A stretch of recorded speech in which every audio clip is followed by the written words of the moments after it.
اسی طرح مسند احمد کی ایک اور حدیث ہے 13168، اللہ تعالیٰ کا قیامت والے دن اپنے بندے سے سرگوشی کرنا یعنی بات کرنا، اس بارے میں رسول اللہ صلی اللہ علیہ وسلم نے کیا بیان کیا؟ تو رسول اللہ نے کہا کہ اللہ تعالیٰ مومن کو، کس کو؟ مومن کو۔ مومن کون ہوتا ہے؟ ایمان والا۔ ایمان والا کون ہوتا ہے؟ جو اللہ پر ایمان رکھتا ہے۔ اللہ پہ ایمان کس طرح سے رکھنا ہے کہ اللہ کی بتائی ہوئی ہر بات کو مان لینا، ہر بات کو مان لینا۔ اللہ نے کہا نماز پڑھو، نماز پڑھنا۔ اللہ نے کہا پڑوسی کا حق ادا کرو، پڑوسی کا حق ادا کرنا۔ اللہ نے کہا حجاب کرو، حجاب کرنا۔ اللہ نے کہا روزے رکھو، روزے رکھنا۔ اللہ نے کہا کہ راستے سے کوئی تکلیفیں ہٹا دو، اسے ہٹا دینا۔ ہر چیز جو اللہ نے بتائی اسے کرنا، وہ ایمان ہے۔ اللہ تعالیٰ مومن کو بلائے گا، اسے اپنے قریب کرے گا، اس پر اپنا بازو رکھے گا، لوگوں سے اوجھل کر دے گا، کوئی اسے دیکھ نہ پائے کہ اللہ جب اپنے بندے سے بات کرے گا، اور اس کے گناہوں کا اعتراف کروائے گا، اس کے گناہوں کا اعتراف کروائے گا کہ تم نے یہ گناہ کیے تھے، اور کہے گا کیا تجھے فلاں گناہ یاد ہے، کیا تجھے فلاں گناہ یاد ہے، اس کا علم ہے۔ یہاں تک کہ اللہ تعالیٰ اس سے تمام گناہوں کا اعتراف کروا لے گا، اور اس آدمی کو دل سے یقین ہو جائے گا کہ اللہ میرے اتنے گناہ، میں نے تو یہ بھی گناہ کیا تھا، یہ بھی گناہ کیا تھا، اب اسے لگے گا کہ میں تو ہلاک ہو جاؤں گا۔ اب یہاں یہ نہیں بتایا کہ وہ کون سے گناہ تھے، ٹھیک ہے، جن کے بارے میں اعتراف کیا گیا، کون سی باتیں تھیں، لیکن ہاں جو سب سے پہلی بات مجھے یہاں نظر آئی اور جو میں نے آپ لوگوں کو بتائی وہ یہ ہے کہ مومن ہوگا بندہ، اللہ پر ایمان اس کا پکا ہوگا، کسی طرح کا شرک نہیں کرتا ہوگا، رسول اللہ کو مانتا ہوگا، کتابوں کو ماننے والا ہوگا، ٹھیک ہے۔ جب ان گناہوں کے بارے میں سب کچھ ہو جائے گا، اب وہ سوچے گا اب تو میں ہلاک ہو جاؤں گا، اللہ تعالیٰ پتہ ہے کیا فرمائے گا؟ میں نے دنیا میں تیرے ان گناہوں کو لوگوں سے پوشیدہ رکھا، وہ گناہ جو لوگوں کو پتہ نہیں چلے، تو آج میں ان تمام گناہوں کو معاف کر دیتا ہوں۔ جب میں نے وہاں لوگوں کو نہیں پتہ چلنے دیے تو یہاں کیسے پتہ چلنے دوں گا؟ میں ان تمام گناہوں کو معاف کر دیتا ہوں۔ اس کے بعد اسے نیکیوں کا اعمال نامہ تھما دیا جائے گا، کہا جائے گا کہ یہ لو، یہ اعمال نامہ جس میں نیکیاں ہیں، نیکیاں، سارے گناہ میں نے معاف کر دیے۔ لیکن جو لوگ کافر ہیں، جو لوگ منافق ہیں، جو لوگ اللہ کے نام پر جھوٹ باندھتے ہیں، خبردار، ظالموں پر اللہ تعالیٰ کی پھٹکار ہے، ان کا جو ہوگا وہ ہوگا۔ اللہ اکبر۔ آیت نمبر 7، تو وہ ہوگا عیش کی زندگی میں، عیشت الراضیہ، وہ تو عیش کی زندگی میں ہوگا جس کا اعمال نامہ، جی مجھے 2 منٹ دے دے بیٹے، رک جا، میں ذرا پانی پی کے سنبھالوں، برداشت ہی نہیں ہو رہا ہے بیٹے، 2 منٹ دے دے بیٹے۔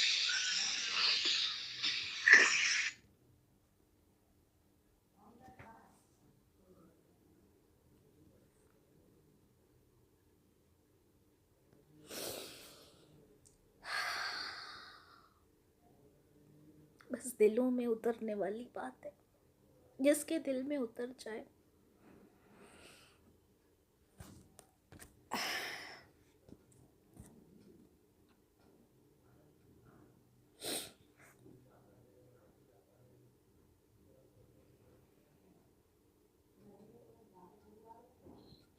ہم کتنا آسان سمجھ لیتے تھے سورہ کو، لیکن اب اندر تک ہلا دیا تو نے۔ چلیے آیت نمبر 7، تو وہ ہوگا عیش کی زندگی میں جس کا اعمال نامہ اس کے جو داہنے ہاتھ میں دیا جائے گا، یا جس کا ترازو بہت بھاری ہوگا۔ وَأَمَّا مَنْ خَفَّتْ مَوَازِينُهُ، اور جس کی نیکیوں کے پلڑے ہلکے ہوں گے، جس کے پاس نیکیاں ہوں گی ہی نہیں، اس کا کیا ہوگا؟ فَأُمُّهُ حَاوِيَةٌ، تو وہ حاویہ میں ہوگا. وما ادراک ما ہی، کیا تمہیں پتہ ہے وہ حاویہ کیا ہے؟ نار حامیہ، وہ آگ ہے دہکتی ہوئی. وہ انسان دہکتی ہوئی آگ میں چلا جائے گا. سیدہ عائشہ رضی اللہ عنہا کی روایت ہے، وہ کہتی ہیں میں نے کہا کہ اللہ کے رسول، قیامت کے دن دوست اپنے دوست اور اپنے پیاروں کو یاد کریں گے؟ قیامت کے دن ایک ماں اپنے بیٹے کو کتنی محبت کرتی ہے نا، ایک دوست اپنے دوست سے کتنی محبت کرتا ہے. کیا وہ ایک دوسرے کو یاد کریں گے؟ آپ صلی اللہ علیہ وسلم نے فرمایا، عائشہ 3 موقع تو ایسے ہیں کہ کوئی کسی کو یاد نہیں کرے گا. نفسی نفسی کا ماحول، ابھی ہم نے دیکھا نا کہ نفسی نفسی کا ماحول ہوگا، کوئی کسی کو نہیں دیکھا گا. ایک تو ترازو کا موقع ہوگا. ترازو وہی میزان جس کے بارے میں ابھی ہم نے پڑھا. اس میں یہی فکر ہوگی کہ نیکیوں والا پلڑا بھاری ہوتا ہے یا ہلکا. دوسرا موقع نامہ اعمال کے ملنے کا ہوگا کہ کسی کو دائیں ہاتھ میں مل رہا ہوگا، کسی کو بائیں ہاتھ میں. اس وقت بھی کوئی کسی کو یاد نہیں کرے گا. اب آپ سوچیں ہم اپنی کتنی اولاد سے محبت کرتے ہیں، اس کا رزلٹ آنے والا ہوتا ہے تو ہم جائے نماز پر بیٹھ جاتے ہیں، ہے نا. یہی کرتی ہے ہر ماں، یہی کرتی ہے، اللہ تعالیٰ میرے بچے کا رزلٹ اچھا آئے، ہے نا. روزے رکھتے ہیں اس کے لیے، کیا کچھ نہیں کرتے اپنی اولاد کے لیے. لیکن اس دن اپنی اولاد کے لیے ہم سوچیں گے بھی نہیں. اس دن تو بس جو نبی آئے اس دنیا میں وہ اپنے لیے سوچ رہے ہوں گے اس وقت. لیکن ہاں ہمارے جو رسول ہیں، رسول اللہ صلی اللہ علیہ وسلم، وہ اس وقت بھی امتی کر رہے ہوں گے. تو دوسرا، جب ان کے نامہ اعمال انہیں پیش کیے جائیں گے، کسی کے بارے میں نہیں سوچیں گے.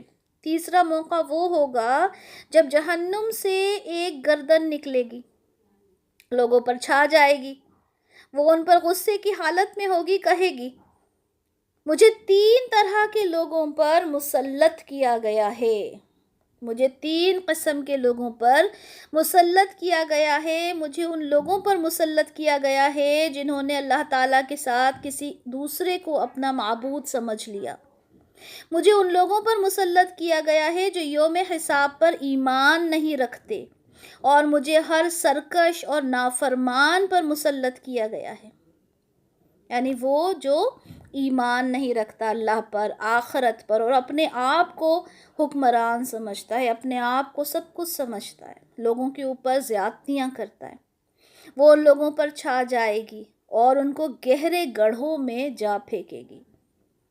جہنم کے اوپر ایک پل ہوگا. ہم پل صراط کو جانتے ہیں. پل صراط کہاں ہے؟ جہنم کے اوپر بنا ہوا ہے. اچھا، جہنم نیچے ہے، جنت اوپر ہے. جتنی نیچے جاتے جاتے ہیں اتنی بھیانک جہنم ہے، جتنے اوپر جاتے ہیں اتنی خوبصورت جنت ہے.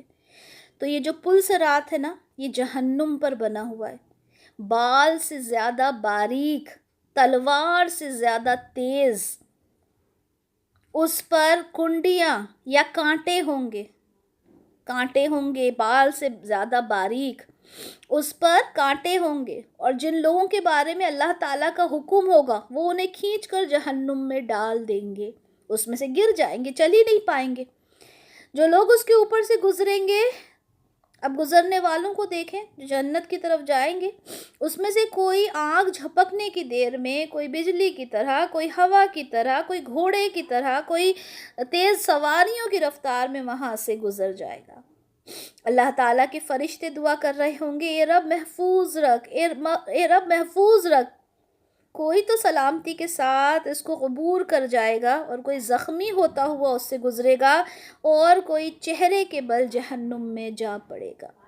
جس کا جتنا ایمان ہوگا اس حساب سے کوئی رینگتا ہوا، پورا زخمی ہوتا ہوا پار کر جائے گا، لیکن کئی لوگ ہوں گے جو وہیں سے جہنم میں گر جائیں گے. نبی کریم صلی اللہ علیہ وسلم فرماتے ہیں کہ یہ دنیا کی آگ جسے تم جلاتے ہو، جس کا میں ہمیشہ اگزامپل دیتی ہوں کہ کبھی کچن میں جا کے اپنا ہاتھ جلا کے دیکھیں کتنی سخت تکلیف ہوتی ہے. جسے تم جلاتے ہو، جہنم کی آگ کے 70 حصوں میں سے ایک حصہ ہے. 70 حصوں میں سے ایک حصہ ہے. اللہ کے رسول، اگر یہی آگ رہتی تو کافی ہوتی.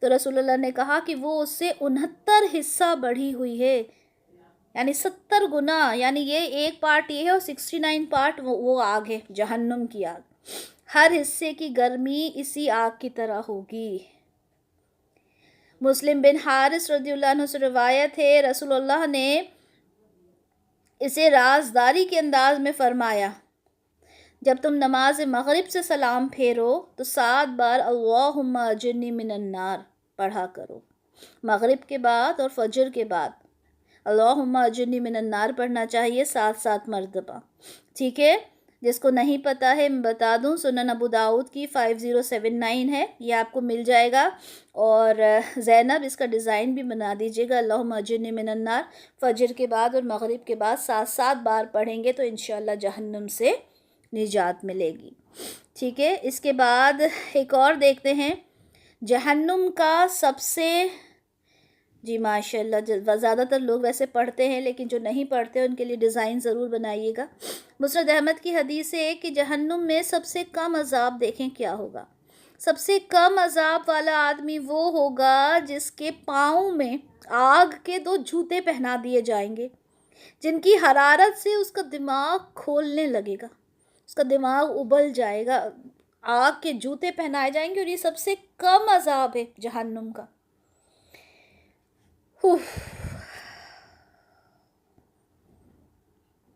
اس کی ایک اور حدیث دیکھتے ہیں، آج کی آخری حدیث ہوگی ہماری یہ، کہ اللہ تعالیٰ کا ارشاد ہے کہ ہر گروہ کو اس کے نامہ اعمال کی طرف بلایا جائے گا۔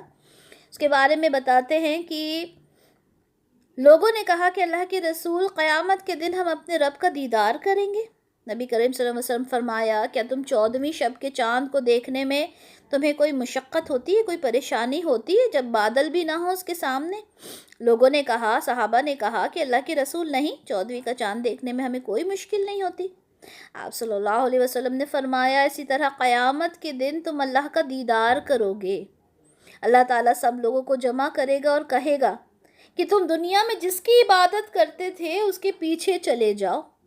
جو لوگ چاند کی عبادت کرتے ہیں وہ چاند کے پیچھے چلے جائیں گے، سورج کی پوجا کرنے والے سورج کے پیچھے چلے جائیں گے، جو جس طاغوت کی پوجا کرتا تھا۔ طاغوت کیا کسے کہتے ہیں؟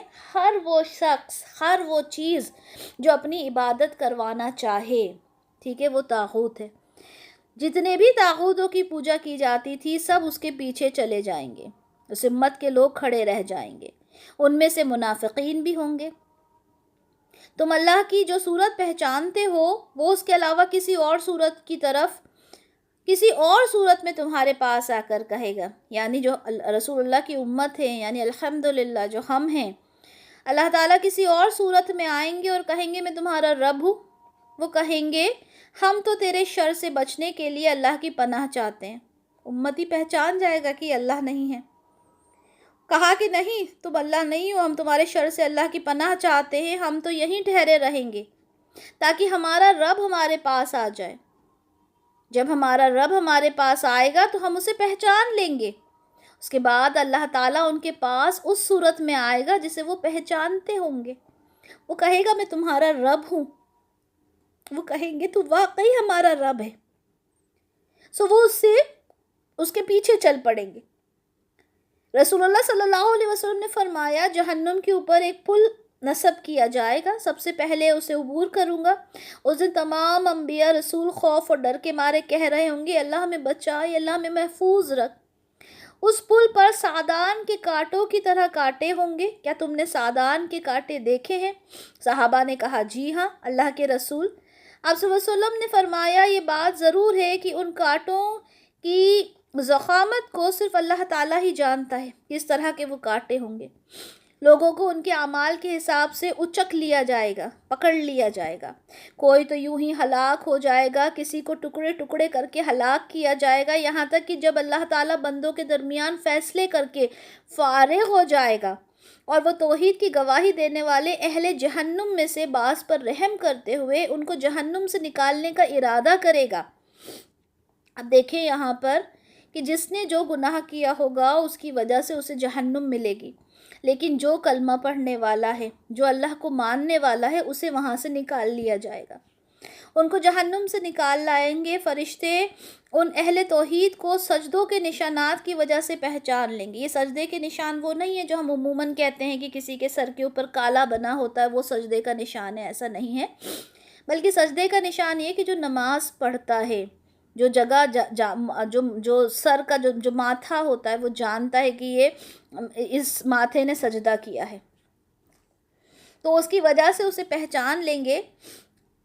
وہ جل کر کوئلہ بن چکے ہوں گے، ان پر مائع الحیات ڈالا جائے گا، اس سے وہ یوں اگیں گے جیسے سیلاب کی جھاگ وغیرہ میں دانے اگتے ہیں۔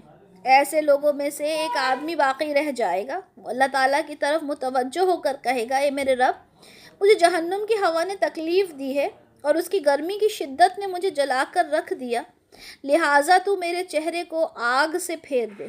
وہ مسلسل دعائیں کرتا رہے گا۔ یہ کون ہے؟ جو جہنم میں چلا گیا لیکن اللہ کی توحید وہ جانتا تھا، اللہ کے سوا اس نے کسی کی عبادت نہیں کی، لیکن جو اس نے گناہ کیے تھے دنیا میں اس کی سزا تو اس کو ملے گی۔ یہاں تک کہ اللہ تعالیٰ اس سے فرمائے گا کہ اگر میں تیری یہ دعا قبول کر لوں تو کیا تو اس کے علاوہ کوئی سوال تو نہیں کرے گا؟ وہ کہے گا، اے اللہ، مجھے تیری عزت کی قسم، میں تجھ سے کوئی بھی دوبارہ مطالبہ نہیں کروں گا۔ اللہ تعالیٰ اس کے چہرے کو آگ سے پھیر دے گا، لیکن اس کے بعد وہ کہے گا، اے میرے رب، مجھے جنت کے دروازے کے قریب کر دے۔ اللہ تعالیٰ فرمائے گا، کیا تو نے وعدہ نہیں کیا تھا کہ اس کے بعد کوئی مطالبہ نہیں کرے گا؟ اے ابن آدم، تجھ پر بڑا افسوس ہے، تو بڑا وعدہ خلاف ہے۔ لیکن وہ مسلسل اللہ تعالیٰ کو پکارتا رہے گا، دعائیں کرتا رہے گا، یہاں تک کہ اللہ اس سے فرمائے گا، اگر میں تیری بات قبول کر لوں تو دوبارہ تو مجھ سے کچھ نہیں مانگے گا۔ وہ کہے گا، اللہ تیری عزت کی قسم، میں تجھ سے مزید کچھ بھی مطالبہ نہیں کروں گا۔ وہ اس پر اللہ تعالیٰ سے پختہ وعدہ کرے گا۔ اللہ تعالیٰ اس جنت کے دروازے کے قریب کر دے گا۔ جب وہ جنت کے دروازے کے قریب جائے گا، جنت اس کے لیے نمایاں ہو جائے گی، یعنی وہ جنت کو دیکھ لے گا۔ جب وہ جنت کے اندر کی راحتیں اور خوشیاں دیکھے گا تو کچھ دیر تک خاموش رہے گا، لیکن پھر بولے گا، اللہ مجھے جنت میں داخل کر دے۔ اللہ کہے گا، کیوں تو نے مجھ سے وعدہ نہیں کیا تھا کہ اب کچھ نہیں مانگے گا، جبکہ تو اس سلسلے میں میرے ساتھ پختہ وعدہ کر چکا۔ وہ کہے گا، رب، تو اپنی مخلوق میں سے مجھے اپنی نعمتوں سے محروم نہ رکھ۔